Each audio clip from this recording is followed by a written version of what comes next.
सरयू राय जी और बाकी लोग भी, मतलब कांग्रेस का जो चुनाव चिन्ह है वो है दाहिना हाथ। दाहिना हाथ से जेएमएम को मजबूती से पकड़ा हुआ है, दाहिना हाथ कांग्रेस है। और बाकी 6 जो है वो बिना तलवा का है, मतलब कटा हुआ उंगली है। अब उसमें से एकलव्य का कटा हुआ उंगली सरयू राय जी, तो कटा हुआ उंगली तो अकेले पकड़ नहीं पाएगा जेएमएम को।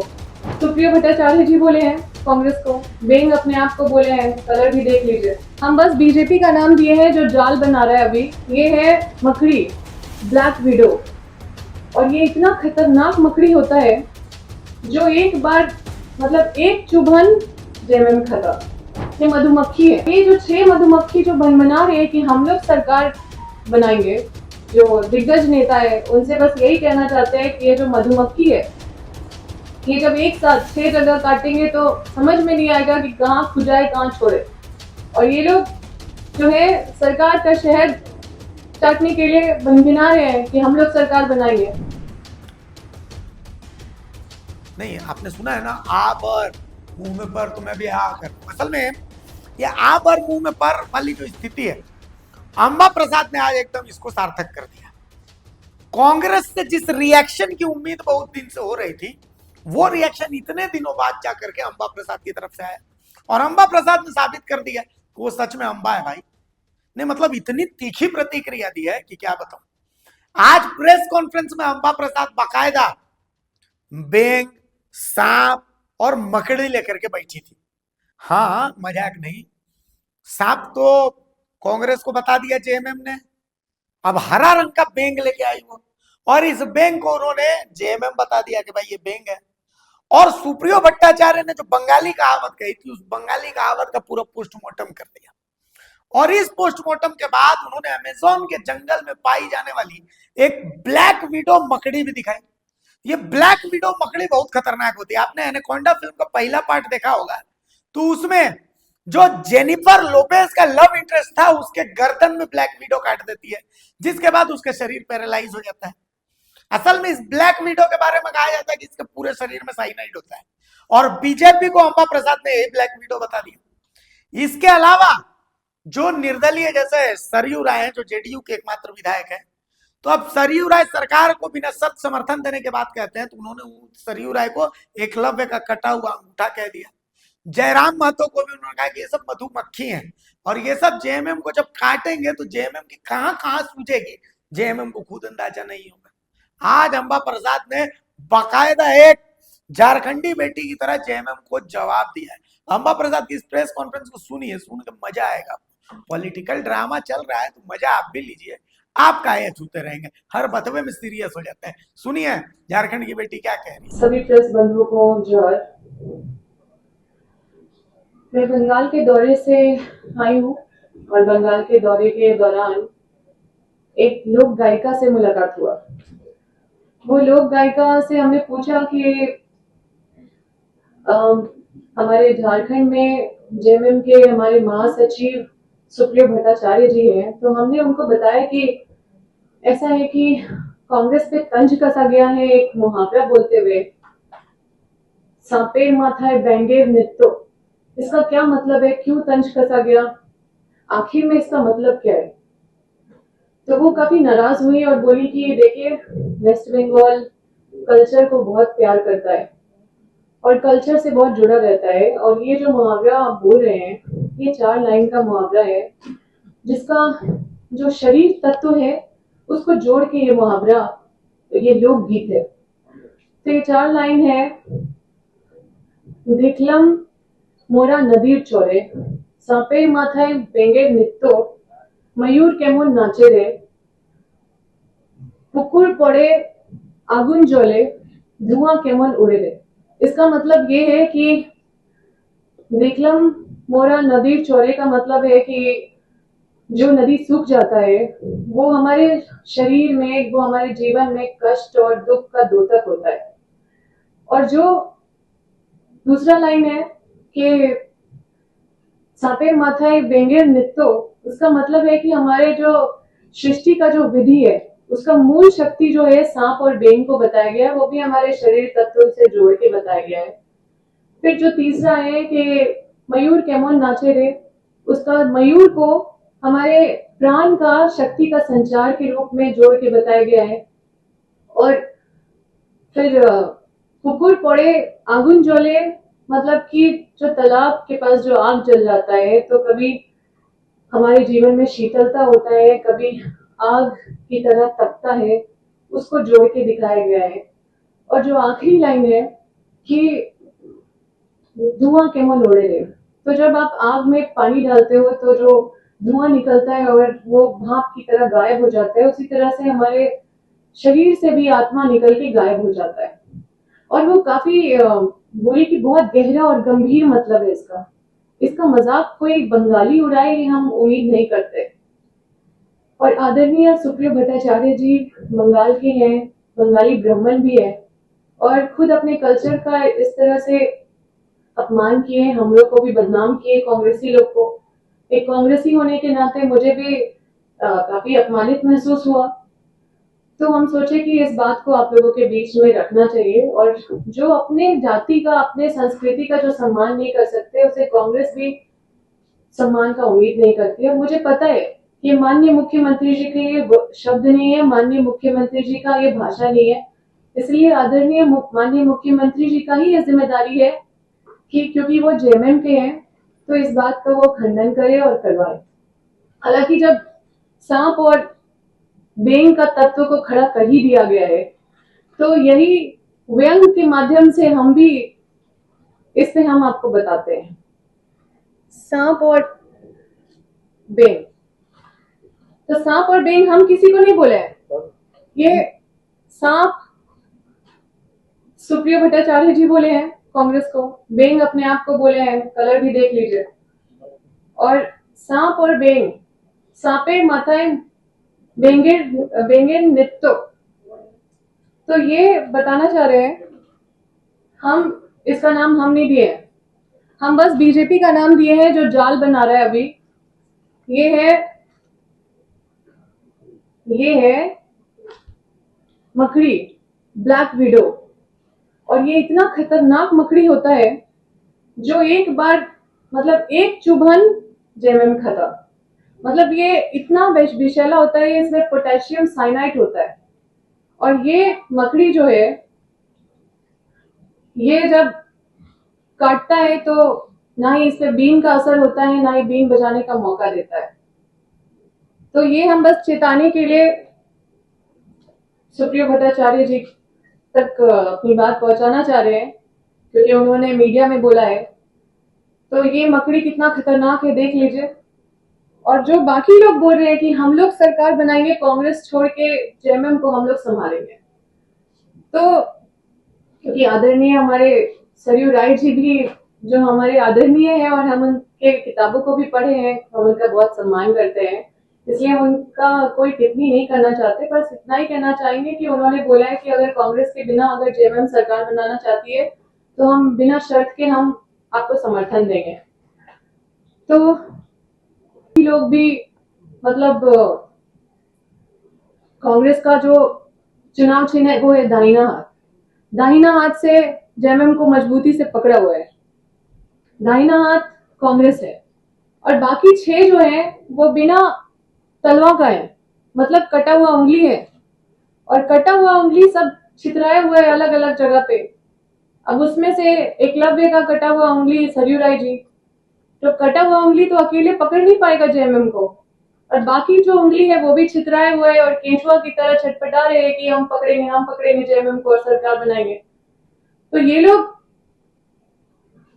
ये मधुमक्खी है, और ये जो 6 मधुमक्खी जो बनमना रहे हैं कि हम लोग सरकार बनाएंगे और सरकार को हम लोग बचाएंगे, कांग्रेस के बिना सरकार हम लोग बनाएंगे, तो हम सुप्रियो भट्टाचार्य आदरणीय हमारे जो वरिष्ठ नेता है, जो दिग्गज नेता है, उनसे बस यही कहना चाहते हैं कि ये जो मधुमक्खी है, ये जब एक साथ 6 जगह काटेंगे तो समझ में नहीं आएगा कि कहाँ खुजाए कहाँ छोड़े। और ये लोग जो है सरकार का शहद चाटने के लिए बनगिना रहे हैं कि हम लोग सरकार बनाएंगे। तो देख लीजिए कि आप कीड़े मकोड़े से घिरे हुए हैं, हमको तो आपका बहुत चिंता हो रहा है, लेकिन एक अकेला बीन आपको किस किस से बचाएगा। तो बस व्यंग के माध्यम से हमने इन बातों का जवाब दिया, क्योंकि मीडिया तरह तरह की बातें कर रही है और ये अकेला बीन किस किस से बचाएगा। ना ब्लैक विडो जो मकड़ी है, ना उस पे असर करने वाला है और ना मधुमक्खी पे असर करने वाला है। अब सांप के पूंछ पे भी पैर रख दिए हैं तो उसका भी खामियाजा तो भुगतना पड़ेगा। और मैं इतना ही कहना चाहती हूँ कि कांग्रेस ने बहुत मजबूती से जेएमएम को पकड़ा हुआ है और कांग्रेस मुद्दों की राजनीति कर रहा है, कांग्रेस इश्यूज पे बात कर रहा है और हम लोग को इश्यूज पे मिलके गंभीरता पूर्वक उस पे मिलजुल कर कोशिश करना चाहिए कि वो इश्यूज रिजॉल्व हो। धन्यवाद। एआईसीसी सेक्रेटरी है और उस नाते तो बोल ही सकते हैं। मतलब आपका आज का कहने का मतलब है उसके अनुसार कि आप इतनी जो चर्चाएं चल रही है और हम लोग को बेइज्जत किया जा रहा है आप लोगों के माध्यम से, हम लोगों को आप लोग कभी सांप बोल रहे हैं, कभी कुछ बोल रहे हैं, तो हमने एक व्यंग के माध्यम से हमने भी आप लोगों को समझाने का कोशिश किया है कि अगर एक सांप और एक खुद को अगर बेंग बोल रहे हैं तो बाकी एक ब्लैक विडो मकड़ी है और बाकी मधुमक्खी है, तो आप देख लीजिए। तो साफ तौर पे आप कहना चाह रही हैं मैडम कि कांग्रेस के बिना जेएमएम कुछ भी नहीं है। देखिए, जो साफ साफ बोलना चाह रहे हैं और साफ साफ आप सुनना चाह रहे हैं, हम सीधा बोल दिए जो हमको बोलना है। देखिए, माननीय मुख्यमंत्री जी, हम बोले ना कि हमारे आदरणीय मुख्यमंत्री जी के शब्द नहीं हो सकते। तो सब लोग है ना, जेएमएम में तो सब लोग हैं। हम उन्हीं को तो बोल रहे हैं, हम तो सीधा प्रेस कॉन्फ्रेंस उन्हीं के लिए किए, हम तो और किसी को नहीं बोल रहे हैं। मैडम ये प्रदेश में प्रवक्ता जो है वो प्रवक्ता सचिव को आकर के पीसी करना पड़ रहा है। क्यों, हम प्रदेश में नहीं है क्या? हम तो इसी राज्य के हैं ना। और यहाँ पे हम यहाँ पे पूर्व विधायक भी है और मेरे क्षेत्र, हमको यहाँ पे भी जिम्मेदारी कांग्रेस की तरफ से मिलता है। यहाँ पे आप यहाँ से हमको अलग नहीं देख सकते, हम भी झारखंड के हैं। मेरा सबसे पहला पहचान झारखंडी होने का है, झारखंड से होने का है और यहाँ से ही हम कांग्रेस का सदस्यता लिए और यहाँ पे मेरा कांग्रेस का जो मतलब सारा काम है जो हम कर रहे हैं, पार्टी का छवि जो मेरा है वो यहाँ पे सब लोग जानते हैं। नहीं लगता कि सवाल का जवाब देने में कांग्रेस बहुत देर कर दी, या फिर देखिए, हम बंगाल में ये सारी चीजों का जवाब आपने ढूंढा तब जाकर आप जवाब दे रहे हैं। और मुख्यमंत्री, दूसरा सवाल है मुख्यमंत्री को लेकर, पिछली बार जब आपने प्रेस कॉन्फ्रेंस किया था तो मुख्यमंत्री पर भी आपने सब टिप्पणियां की थी, लेकिन इस बार आपके आदरणीय हो गए, माननीय मुख्यमंत्री हो गए। देखिए, मुख्यमंत्री जी का पद हमेशा ही आदरणीय और माननीय होता है, चाहे कोई भी उस पद में पदासीन हो, वो हमेशा आदरणीय होते हैं, वो हमेशा माननीय होते हैं और इसलिए माननीय मुख्यमंत्री जी हैं, आदरणीय मुख्यमंत्री जी हैं। इलेक्शन कमीशन ने पोस्ट किया टीएमसी को सीधा डायरेक्ट एड्रेस करते हुए उन्होंने ये लिखा कि एक बार जब चुनाव है, इलेक्शन है, बिना वायलेंस के, बिना डर के, यानी बिना किसी गलत चीजों के होंगे और डायरेक्ट टीएमसी को इसमें एड्रेस किया है। अब अलग अलग प्रतिक्रियाएं आ रही हैं, आप इसको किस तरीके से पोस्ट को देखते हैं?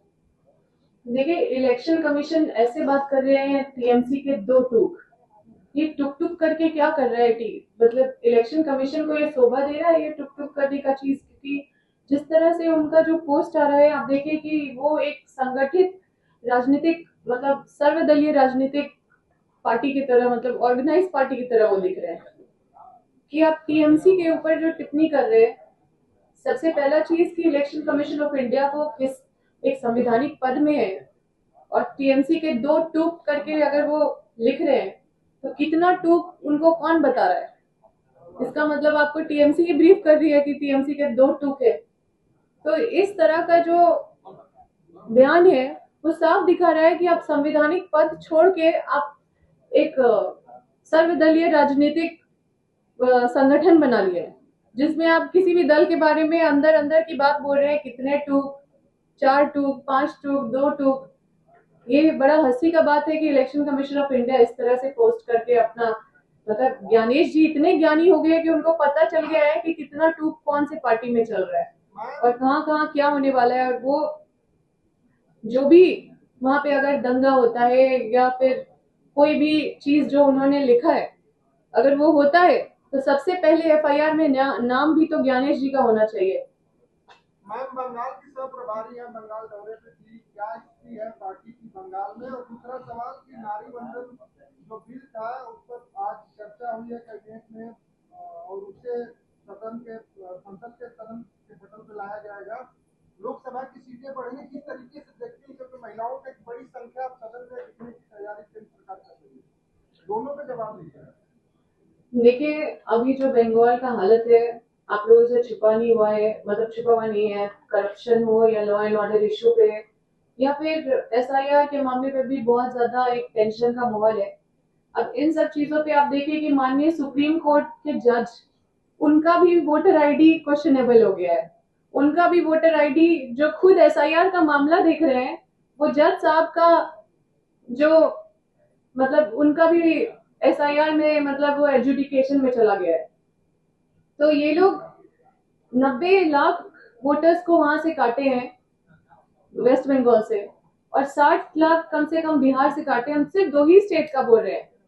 तो ये लोग जो बोल रहे हैं कि जो इंडिया के सिटीजन नहीं होंगे वो वोट नहीं देंगे, तो क्या इतने लोग अगर इंडियन नहीं है या इंडिया के सिटीजन नहीं है तो फिर इनका जो प्रॉपर्टी है उसको क्या बोला जाएगा? ये लोग जो जॉब कर रहे हैं यहाँ पे, क्या उनको मतलब फिर इंडियन जॉब का मतलब क्या आधार होगा? मतलब कई सारे सवाल खड़ा करते हैं ना।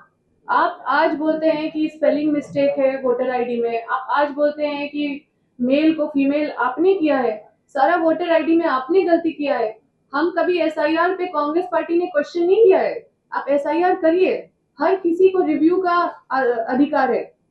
सुप्रीम कोर्ट भी अपना जजमेंट का रिव्यू करती है, हर कोई अपना केस का रिव्यू करता है। लेकिन आप देखिए कि ये समय और ये जो प्रोसीजर है हम उसको चैलेंज कर रहे हैं कि आप ऐसा समय चुनते हैं कि उसको बीजेपी मुद्दा बना रही है, बाहरी भीतरी कर रही है।